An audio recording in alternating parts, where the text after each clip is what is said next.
and welcome to WRPB and WRPB Studios. With me is Joshua Mason from Acton Academy PSL. Port St. Lucie? Port St. Lucie, sure. Yeah. What's up? All right, so I dragged you on because I think that your idea of school and how you run your school is really pretty amazing. And if I was raising a child today, I would probably send them to a school like yours. And I don't know that there are many schools that run their school like you do. So it's important for people to know that you run with a little bit different curriculum than most schools, correct? Absolutely, yeah, 100%. All right, so what's the focus for the kids in your school? You know, the focus for us is learning to learn, do, and be over learning to know, memorize, and test. So it's really about hands-on projects, real-world challenge, and learning to be, you know, reflecting on who you want to be. A lot of times we get asked growing up, what do you want to be when you grow up? I like to say that at Acton, we're asking, who do you want to be? You know? Interesting. And the reason I brought you on and we're doing this piece is because I thought it was so cool as an entrepreneur how much you, for lack of a better word, push the kids to learn their entrepreneurialism and their skills. So you have an event coming up. Yes. When? Saturday, February 10th from 10 to 1 a.m. 10 a.m. to 1 p.m. And what's the event about? It's called the Children's Business Fair of Port St. Lucie. The general idea, it's like a one-day farmer's market, but all the vendors are kidpreneurs, right? It's all entrepreneurs ages 5 to 17. There are no adult-owned businesses there selling. What are they selling? Oh man, we've got everything from bamboo wind chimes to homemade dog treats, lots of jewelry, lots of bracelets and crochet art, all kinds of different products are going to be sold. So the kids are learning not only to create a product, but to market it and then sell it. Absolutely. So what are the ages of the kids that are participating? 5 to 17. Yeah. How many booths are there going to be there? Yeah, we're planning on having 50 booths. Really? Yeah, absolutely. Oh my gosh, that's a lot of booths. Okay, so this is your second year doing this? Correct, yeah. How many booths did you have your first year? Our very first, we actually did 2 last year. We learned our lesson to only do 1. But our first fair, we had 22 booths.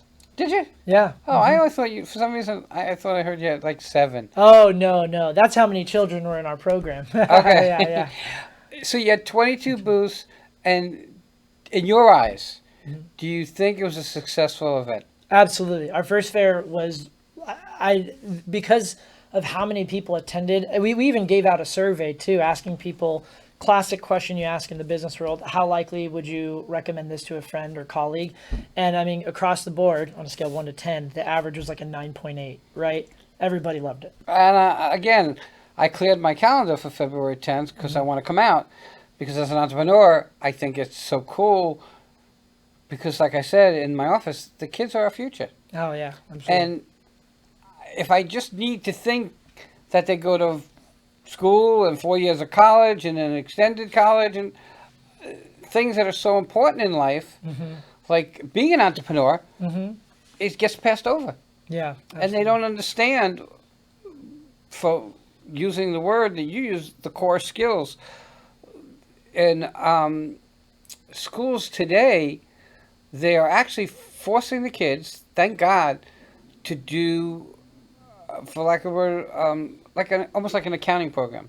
So they have financial literacy. Yeah, they have on their computer. They have income, and each one have different expenses, and they have to balance their checkbooks and so. And they're teaching them how to do that. Those are life skills that your school teaches to be an entrepreneur. The money that's collected all goes to the kids. Yeah, we don't take any money. I mean, they pay a fee to host at the fair, which is just our way of making sure, 1, that they actually have skin in the game. And 2, if you didn't charge anything, as we saw, people will say they're going to show up, and then you set up a booth, and no one showed up. Well, I think the other issue here is give them the responsibility of... Absolutely. They're not going to go through life saying, hey, I sell lemonade. I'm just going to go there and sell lemonade. Right. I sell lemonade. I'm going to make sure I go through the right processes to be allowed to put a tent up, put a stand up, and pay a fee to use that space. Part of my startup costs, right? Right. It's a when I say it all the time, in life there's a cost of doing business. And as an entrepreneur, you got to have that cost. All right. We're coming to the top of time. How do people know where's the event? The event is at 1151 Southwest Del Rio Boulevard. If you look on Google Maps or any of those, it's at the fields outside of Acton Academy, Port St. Lucie, or the Church of the Nativity, which is where we're based out of. So if you just look up Church of the Nativity, Acton Academy, Port St. Lucie, you'll find the location. So that's on Del Rio, Correct. very close to Kashmir. Yes. Yeah. Closer to like Turtle Run Park, right? Okay, because I lived up that way for a while. I think your idea is amazing, and I'm going to guess that your schools probably run as well as the events run. But having 50 vendors of kids to choose to do that, I think that's great. Yeah, absolutely. All right, so it's February 10th, 10 a.m. to 1 p.m. Guys, go out, check it out. You have a website? Yes, you can go to actonpsl.org/fair. That's actonpsl.org/fair. Go out there, support the kids, and buy something. Because I know he said something that there's going to be bamboo chimes out there. And I know a lot of people that love chimes. And I'm going to buy a couple of gifts if they don't rip me off. I have to tell them I'm poor. It's also the week before Valentine's Day, and there's lots of jewelry. So, for guys needing that last-minute gift for your wife. Everybody, check them out. Josh, thanks for coming on. Absolutely. Thanks, Everybody, have a great day. We'll be right back.